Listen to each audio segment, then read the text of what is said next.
नमस्कार viewers, Pathfinders bye अन academy के YouTube channel पर स्वागत है। सो फ्रेंड्स, ऑपरेशन सिंदूर के बाद भारत जो है वो हर तरीके से अपने डिफेंस कैपेबिलिटीज को काफी ज्यादा बढ़ाते हुए दिख रहा है। और इसी डिफेंस कैपेबिलिटीज में एक सबसे ज्यादा जो जरूरी भारत को महसूस हुआ है ड्यूरिंग द ऑपरेशन सिंदूर, वो है सर्वेलेंस। अगर भारत सर्वेलेंस के ऊपर अपने कैपेबिलिटी को बिल्ड नहीं कर पाएगा, देन आने वाले समय में वो कभी भी एनिमी के मूवमेंट्स को इफेक्टिवली टारगेट नहीं कर सकता है। इस समय भारत अपने सर्वेलेंस के लिए फॉरेन सैटेलाइट्स की बेसिस पे मदद लेता है, लेकिन जिसकी वजह से भारत को काफी ज्यादा आत्मनिर्भरता में चैलेंज आती है। अब उस चीज को दूर करते हुए फ्रेंड्स, भारत का अभी तक का विश्व का सबसे खतरनाक और सबसे केपेबल सर्वेलेंस नेटवर्क बनने जा रहा है, जिसके अंदर भारत इस तरीके के 52 डिफेंस सैटेलाइट्स जो है वो स्पेस में लॉन्च करने जा रहा है। इसकी पहले डेडलाइन जो थी वो काफी एक्सटेंडेड थी, लेकिन इसको घटाकर अब 2029 तक कर दिया गया है। विच मीन्स फ्रेंड्स, भारत किसी भी तरीके का समय वेस्ट नहीं कर रहा है, बिकॉज जिस तरीके का आज जियो पॉलिटिकल वर्ल्ड ऑर्डर है, कभी भी किसी भी समय कुछ भी हो सकता है। और इसलिए भारत को समझ में आ चुका है कि आने वाले समय में डिफेंस जो है वो सबसे इंपॉर्टेंट प्रायोरिटी होने वाली है। और खासकर आत्मनिर्भरता डिफेंस सेक्टर में ये केवल कोई स्लोगन नहीं है, ये आज एक बहुत बड़ी जरूरत है। और उसी के अंदर भारत जो है वो अपना एक स्पेस शील्ड बना रहा है, जहां पे स्पेस की मदद से हम हर एक तरीके के एनिमी मूवमेंट, वो चाहे चाइना के द्वारा हो रहा हो या पाकिस्तान के द्वारा हो रहा हो, उन सभी को इफेक्टिवली अपने इंडिजिनस सैटेलाइट्स के बेसिस पे ट्रैक कर सकते हैं। और ये सारा काम 2029 तक फास्ट ट्रैक मोड पर कंप्लीट किया जाएगा। तो this is a very very great news friends, जिसकी वजह से भारत को काफी ज्यादा मदद मिलने वाला है। अब अगर मैं न्यूज की बात करूं तो फ्रेंड्स, तो 52 डेडिकेटेड डिफेंस सैटेलाइट जो है उसको हम फास्ट ट्रैक बेसिस पे लॉन्च करने जा रहे हैं, जिसकी वजह से हम अपने एनिमी के टेरिटरी के ऊपर डीप एंड परसिस्टेंट सर्वेलेंस को इंश्योर कर सकते हैं। अब ये जो प्रोजेक्ट है, ये project space based surveillance program SBS program के फेज 3 के अंदर किया जाएगा, जिसकी कुल इन्वेस्टमेंट की कीमत है अराउंड 27,000 करोड़। तो इसी स्पेस बेस्ड सर्वेलेंस प्रोग्राम के फेज 3 में हम 52 सैटेलाइट्स को लॉन्च करने जा रहे हैं, जिसमें 21 को बनाया जाएगा बाय इसरो और 31 बनाए जाएंगे बाय 3 प्राइवेट इंडियन कंपनीज। तो ये भी बताता है फ्रेंड्स कि आने वाले समय में भारत किस तरीके से डिफेंस सेक्टर में, स्पेस सेक्टर में प्राइवेट सेक्टर के रोल को इनकॉर्पोरेट करने का प्रयास कर रहा है। और उन सभी सेक्टर्स में जहां पे प्राइवेट सेक्टर के लिए बैरियर्स थे, उन सारे बैरियर्स को हटाकर एक नया प्राइवेटाइजेशन की तरफ भारत जो है वो बढ़ते हुए दिख रहा है। इस पूरे 52 सैटेलाइट्स को लॉन्च करने का जिम्मा अगर किसी के पास है तो वो है डिफेंस स्पेस एजेंसी, जो integrated defence staff of MoD, ministry of defence के अंदर रह के काम करता है। अगर मैं स्पेस बेस्ड सर्वेलेंस प्रोग्राम की थोड़ी सी इतिहास के बारे में बात करूं, तो सबसे पहले ये एनडीए 1 2001 में लॉन्च किया गया था, जहां पर 4 सैटेलाइट्स हमने लॉन्च किए थे। 2013 में फिर इसका फेज 2 लॉन्च किया गया, जहां पे 6 न्यू स्पेस सैटेलाइट्स हमने लॉन्च किया था। और 2024 में last year cabinet committee on security ने इन 52 सैटेलाइट्स की अप्रूवल दी थी। और अब इस साल इसकी फुल डेडलाइन तैयार हो गई है कि 2029 तक हमें इन सारे 52 सैटेलाइट्स को लॉन्च कर देने हैं। लेकिन फ्रेंड्स, ये सबसे पहली बात आप समझ लीजिए कि ये नंबर में तो बड़ा है, क्योंकि पहले 4 था, 6 और अब 52 है। तो नंबर में तो ये बड़ा है, लेकिन क्वांटिटी में बड़ा होने के साथ साथ ये क्वालिटी में भी बड़ा है। बिकॉज ये जो सैटेलाइट्स है, ये कोई आम सैटेलाइट्स नहीं है। इन सैटेलाइट्स में वर्ल्ड की best technology like AI incorporated है। और ये सैटेलाइट्स अपना खुद का बचाव कर सकते हैं, क्योंकि इन सैटेलाइट्स के पास अपनी डिफेंस कैपेबिलिटीज भी है। तो इन सभी चीजों को समझेंगे, बट पहले आप टाइमलाइन देख लें कि ये सारा जो हमारा सैटेलाइट्स है, ये 2029 तक पूरा कॉन्स्टिलेशन ऑफ 52 सैटेलाइट्स हम लोग लॉन्च कर देंगे।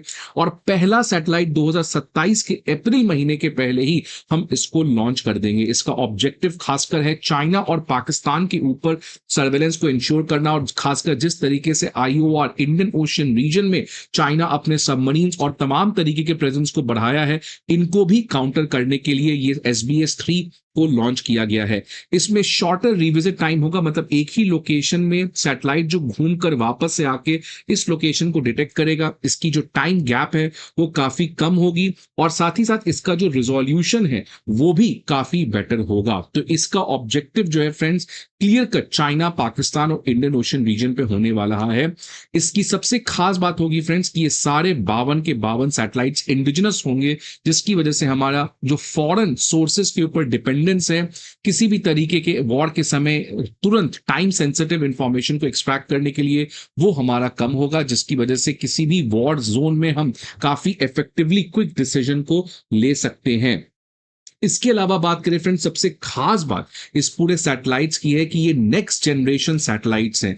इन सैटेलाइट्स में अभी तक के जितने भी एडवांस्ड टेक्नोलॉजिकल इंफ्रास्ट्रक्चर है उसको इनकॉर्पोरेट किया गया है, जिसमें सबसे पहली मैं बात बताऊं तो इसमें आर्टिफिशियल इंटेलिजेंस को इनकॉर्पोरेट किया गया है। अब ये कैसे फ्रेंड्स काम करेगा, लेट अस से एक सैटेलाइट हमने हाई ऑर्बिट में डाला है और एक सैटेलाइट हमने लो ऑर्बिट में डाला है।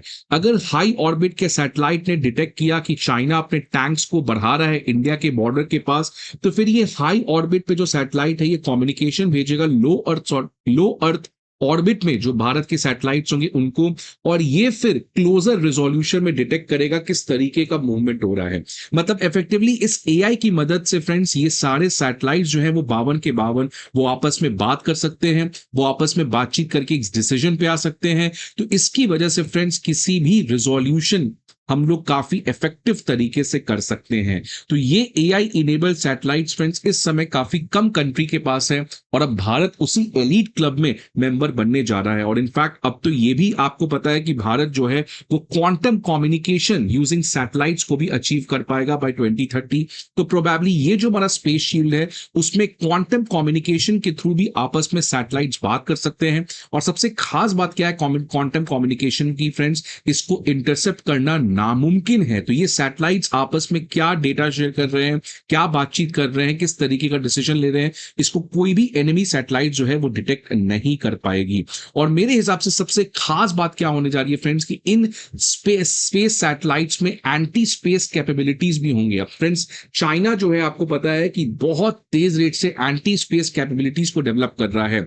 मतलब चाइना अपने सैटेलाइट से दूसरे सैटेलाइट को डिस्ट्रॉय कर सकता है, वो चाहे एंटी सैटेलाइट मिसाइल के थ्रू हो, इलेक्ट्रॉनिक वॉरफेयर सिस्टम जिससे वो इलेक्ट्रॉनिक जैम कर दे किसी और सैटेलाइट को जिसकी वजह से वो सैटेलाइट इनइफेक्टिव हो जाए, या लेजर्स के थ्रू दूसरे सैटेलाइट पे अटैक कर दे। तो ये चाइना जो है एंटी स्पेस कैपेबिलिटीज में काफी ज्यादा एग्रेसिवली अपने आप को प्रोग्रेस कर रहा है। लेकिन इसी चीज को मद्देनजर रखते हुए हमारे जो 52 सैटेलाइट्स होंगे उसमें अपने बचाव के लिए कैपेबिलिटीज होंगे। मतलब वो इन एंटी सैटेलाइट मिसाइल्स को हैंडल कर सकते हैं, उनको डिटेक्ट कर सकते हैं, उनको न्यूट्रलाइज कर सकते हैं।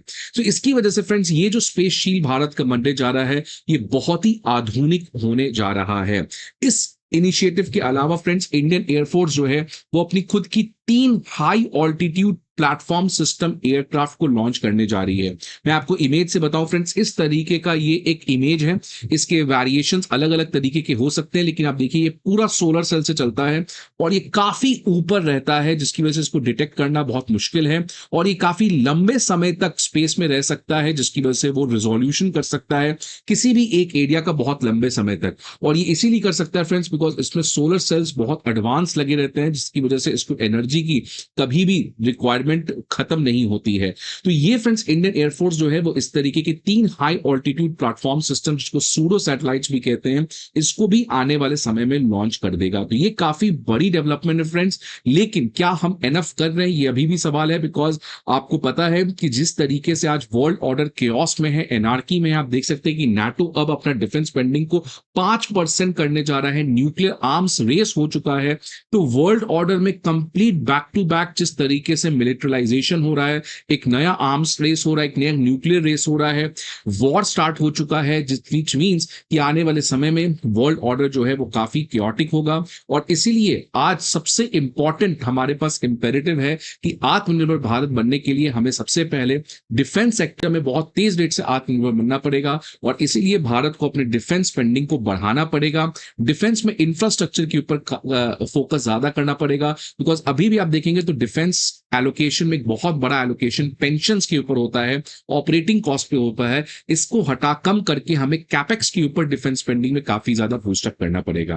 फ्रेंड्स आपके क्या व्यूज हैं इस पर्टिकुलर डेवलपमेंट के बारे में, please let me know in the comment box. I hope आपको वीडियो अच्छा लगे। See you again some another video, till then good bye and take care.